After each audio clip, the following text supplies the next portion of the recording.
বৃহস্পতিবার থেকে শুরু হচ্ছে পুরনো ঢাকার রাসায়নিক গোডাউন সরানোর কাজ। দর্শক, এটিএন নিউজের নিয়মিত আয়োজন আমাদের কথার আজকের পর্বে আমরা জানব এ নিয়ে সাধারণ মানুষের ভাবনা। আমি মাহফুজা মুসলেহি আপনাদের সবাইকে আমন্ত্রণ জানাচ্ছি এটিএন নিউজের নিয়মিত আয়োজন মেট্রোসেম সিমেন্ট আমাদের কথার আজকের পর্ব দেখার জন্য। তবে এর আগে চলুন দেখে আসি এ বিষয়ে এটিএন নিউজে প্রচারিত একটি রিপোর্ট।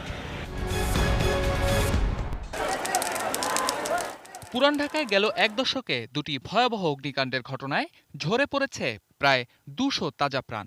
নিমতলী ট্র্যাজেডির পর পুরান ঢাকাকে বাসযোগ্য করতে নানা সিদ্ধান্ত নেওয়া হলেও বাস্তবে তা আলোর মুখ দেখেনি। ফলাফল চকবাজারের চুরিহাট্টা। এরই অংশ হিসেবে পুরান ঢাকার আবাসিক এলাকা থেকে কেমিক্যাল গোডাউন সরাতে এই বিশেষ জরুরি সভা অংশ নিয়েছেন বিভিন্ন সেবা সংস্থা, জনপ্রতিনিধি এবং ব্যবসায়ী নেতারা। সভায় জননিরাপত্তার পাশাপাশি ব্যবসা টিকিয়ে রাখতে সমন্বিত উদ্যোগ নেওয়া প্রয়োজন বলে জানান ব্যবসায়ী নেতারা। আমরা এটাই চাই যে ব্যবসায়ীরা যদি কোনো রকম হয়রানির শিকার না হয়। অনেক ধরনের কেমিক্যাল কলেজ যেগুলো ধার্য না, সেগুলো আসলে কি হবে সেই বিষয়ে সরকার যে কোনো নির্দেশনা দেবে, আমরা সেই নির্দেশনায় মানব। যে কোনো মূল্যে কেমিক্যাল গোডাউন সরানোর কথা বললেন ডিএমপি কমিশনার। আর পুরান ঢাকাকে বাসযোগ্য করতে নেয়া নানা পরিকল্পনার কথা জানায় রাজুক। আমরা পুরান ঢাকাকে আমরা কিছু সেগমেন্টে ভাগ করব। কয়টা সেগমেন্ট আমরা করতে পারি, সেগমেন্ট করে এটা আধুনিকায়নের একটা ছোঁয়া নিয়ে আসবো। আমরা পুরো ইলেকট্রিক তার আপনারা অপসারণ করে নতুন ইলেকট্রিক সংযোগ দেন, কারণ তাই না হলে এইটি কিন্তু আমাদের দুর্ঘটনার আরেকটি কারণ।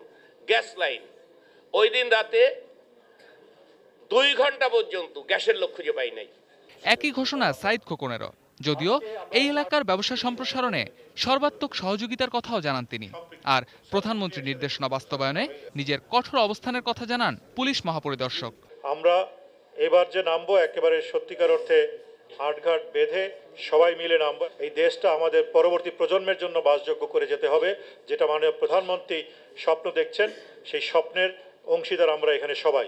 আমাদের এই টাস্কফোর্স আগামী 28 তারিখ ফেব্রুয়ারি থেকে শুরু করে 1 মাসের মধ্যে অর্থাৎ 1 এপ্রিলের মধ্যে পুরনো ঢাকা থেকে সমস্ত ধরনের ঝুঁকিপূর্ণ কেমিক্যাল অপসারণের মধ্য দিয়ে নাগরিকদের জানমালের নিরাপত্তা নিশ্চিতের বিধান করবেন।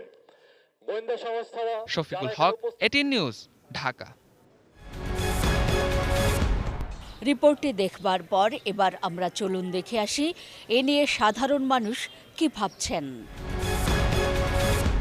এটা একটা পদক্ষেপ ভালোই, দেখা যায় ফ্যামিলি বাসা উপরে নিচে সব রাসায়নিক পদার্থ এগুলি যদি থাকে তাহলে দেখা যায় আগুন বা দুর্ঘটনা এটা ঘটতেই পারে, এটাই স্বাভাবিক।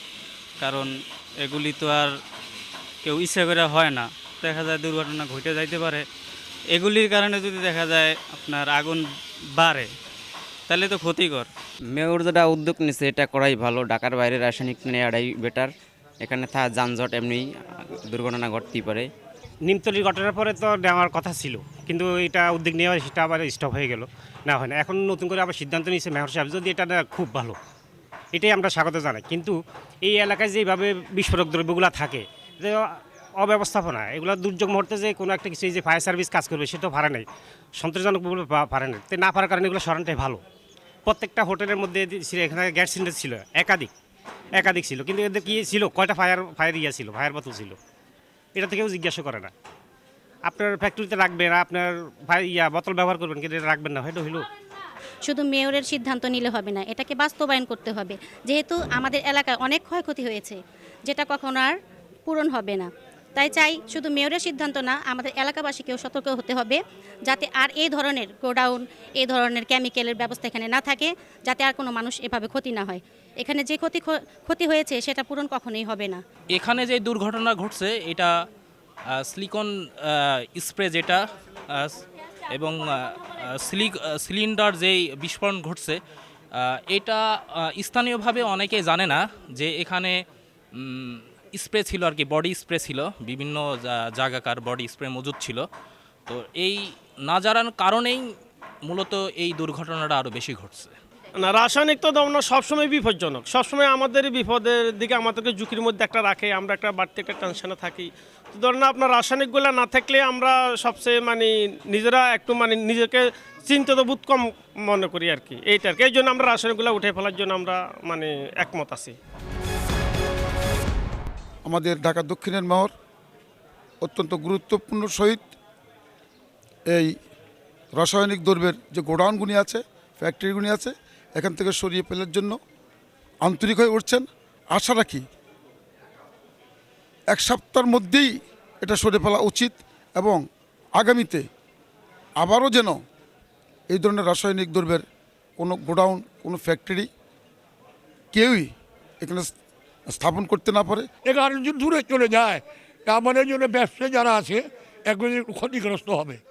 কেন ব্যবসায়ী তো প্রত্যেকটা মানুষ রূপে স্প্রে মেশিন আছে, সেন আছে, অনেক কিছু লাগে, স্প্রিট লাগে, ফিনাইল লাগে, লিগাল লাগে।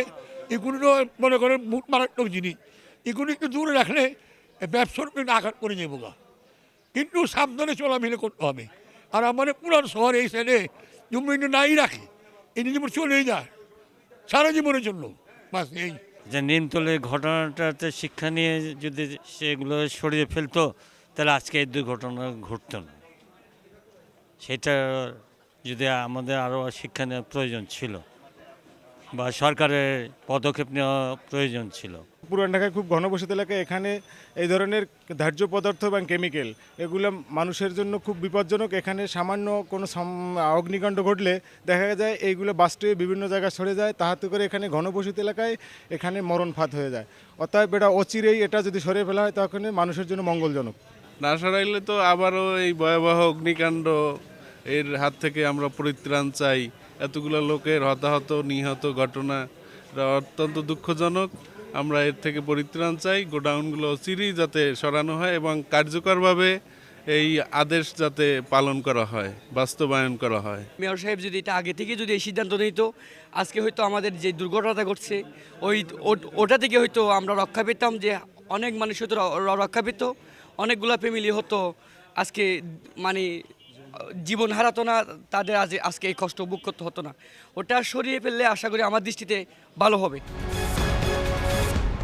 প্রিয় দর্শক, পুরনো ঢাকার রাসায়নিক দ্রব্যের গোডাউন সরিয়ে ফেলার সিদ্ধান্ত সম্পর্কে সাধারণ মানুষের ভাবনা দেখছিলাম আমাদের কথার আজকের পর্বে। দর্শক, এটিএন নিউজের নিয়মিত আয়োজন আমাদের কথার আজকের পর্ব এ পর্যন্তই। আমি মাহফুজা মুসলেহি আপনাদের সবার কাছ থেকে বিদায় চেয়ে নিচ্ছি যারা এতক্ষণ দেখলেন। আগামী পর্বে একই সময়ে আবারও ফিরে আসব অন্য কোনো বিষয় নিয়ে। সে পর্যন্ত সবাই ভালো থাকুন, সুন্দর থাকুন আর সঙ্গেই থাকুন এটিএন নিউজের।